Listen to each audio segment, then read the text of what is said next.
કાગવડ ખાતે ખોડલધામની કોર કમિટીની એક મહત્વની બેઠક યોજાઈ હતી।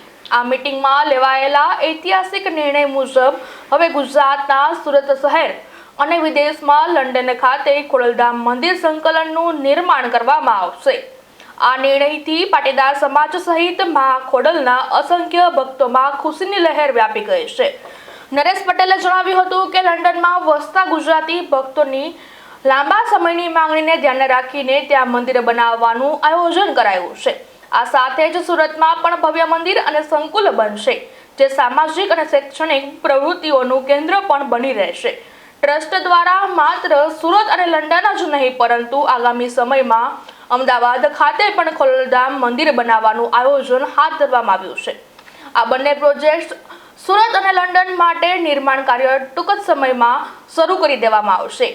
આ મંદિરો માત્ર ધાર્મિક કેન્દ્રો જ નહીં, પરંતુ ખોડલધામની પરંપરા મુજબ શિક્ષણ, આરોગ્ય અને સામાજિક ઉત્થાનના કાર્યો માટે પણ કાર્યરત રહેશે। જય મા ખોડલ ખોડલધામ ટ્રસ્ટની આજે કોર કમિટીની મિટિંગ લેવામાં આવી। ચાલતા પ્રોજેક્ટોની સમીક્ષા થઈ અને આવતા સમયમાં આવતા પ્રકલ્પોની પણ ચર્ચા થઈ। ખોડલધામ ટ્રસ્ટને જણાવતા આનંદ થાય છે કે કેન્સર હોસ્પિટલ રાજકોટ અને પાટણ જે પ્રોજેક્ટ ચાલી રહ્યો છે એ પૂર જોશમાં કામ ચાલી રહ્યું છે અને ટૂંક સમયમાં તે સમાજને અર્પણ કરવામાં આવશે।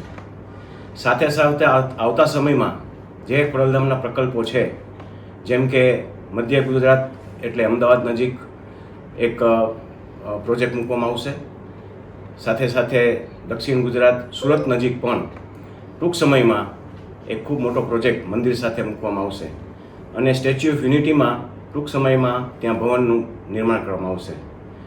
વધારે આનંદની વાત એ છે કે આજે જ્યારે આ મિટિંગની સમીક્ષા લેવામાં આવી હતી, એ થોડા કલાકો પહેલાં જ ખોડલધામના અમુક સ્વયંસેવકો અને જે લંડન સ્થિત ખોડલધામ વિશે કામ કરી રહ્યા છે, તેઓએ ખોડલધામની મુલાકાત લીધી અને એને પણ આજ ખૂબ જ આનંદની વાત થાય એવી વાત કરી કે અમારે ટૂંક સમયમાં ત્યાં ખોડલધામનું નિર્માણ કરવું છે।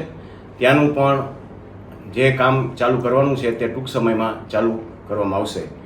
આ બધી જે સમીક્ષા થઈ છે એ ખોડલધામ કોર કમિટીની વચ્ચે થઈ છે, તો ટૂંક સમયમાં આ બધા પ્રકલ્પો આપની સામે મૂકવામાં આવશે એ જણાવતા ખોડલધામ ટ્રસ્ટને આનંદ થાય છે।